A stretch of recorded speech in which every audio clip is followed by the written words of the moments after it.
Royal Game _changer. Princess Leonor's royal shift from Spain to Denmark _for love, not power.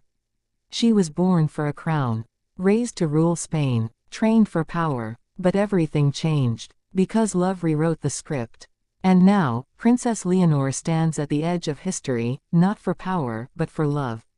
For centuries, Europe's royals have been defined by strategy. Marriages sealed alliances. Kings and queens bound their hearts to nations, not to choice. Spain's monarchy was no different.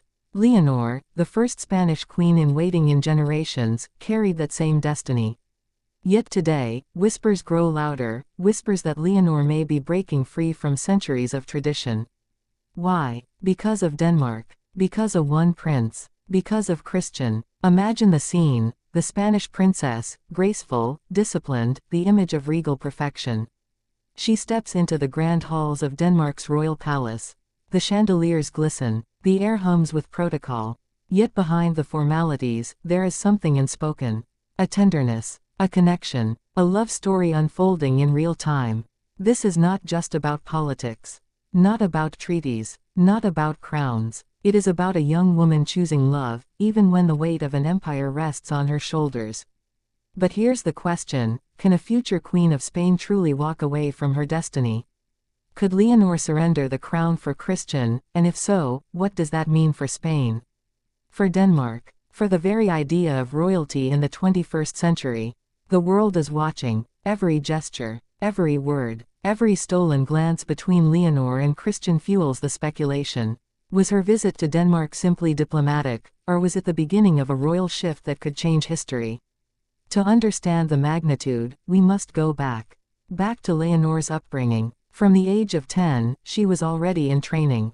Public speeches, military schooling, a constant reminder that she was not just a girl, but Spain's future queen. She carried herself with discipline, poise, and an almost unshakable sense of duty.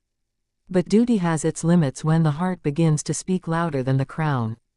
Denmark welcomed her with warmth that few outsiders ever receive. Crown Prince Frederik and Crown Princess Mary extended not only formal courtesy, but genuine affection. Leonor was treated not as a guest, but as family. And Christian, his presence at her side sparked 1,000 headlines. Every smile, every laugh, every moment caught on camera painted a picture of something far greater than friendship. Is this a fairy tale? Or is it rebellion dressed in romance? And so, the curiosity grows. If Leonor chooses Christian, what happens to her crown? Does she redefine monarchy for a modern world, showing that even queens-to-be can choose love over tradition? Or does she risk everything her family has prepared her for? Insiders whisper of private conversations between King Felipe and Queen Letizia. Some say Felipe, himself bound by duty, struggles with the thought of his daughter placing love above Spain. Letizia, however, is said to quietly support Leonor's choice, perhaps remembering her own entry into the monarchy, when she, a journalist, became queen. Could it be that Letizia sees her daughter's courage as strength, not weakness? Meanwhile, across Europe, the Danish royals watch closely.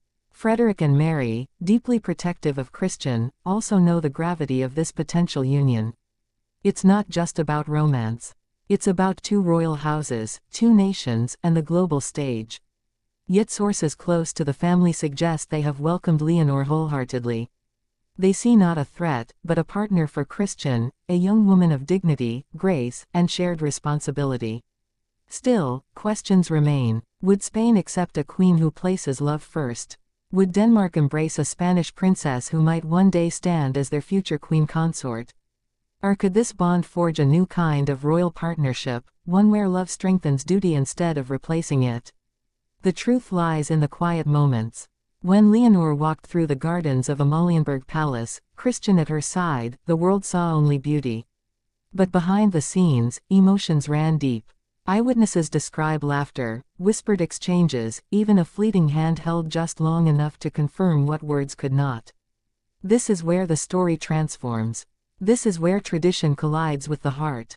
And now, the timeline tightens. September looms. Rumors of marriage swirl. Could this be the moment Leonor and Christian step forward, not just as individuals, but as a couple willing to reshape royalty itself?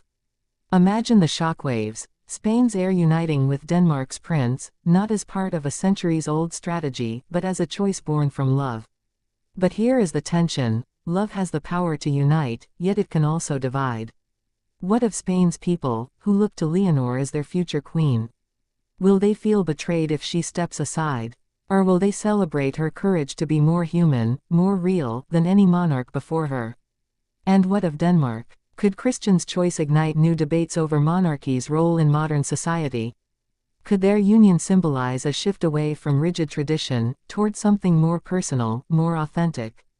Every layer of this story peels back another question. And every answer leads to another mystery. That is why the world cannot look away. Because this is not simply about a wedding, or even a crown. It is about the very future of monarchy in a world where love, not power, might just be the ultimate game changer. Stay with me as we explore not only the romance, but the repercussions. The voices behind palace walls. The emotions within families torn between duty and desire. The people of Spain and Denmark, watching, waiting, and wondering, what will Princess Leonor choose? And as the story unfolds, one truth becomes clear. This is not just Leonor's transformation. It is a test of monarchy itself. A royal shift unlike any we've seen before. And the ending, it remains unwritten.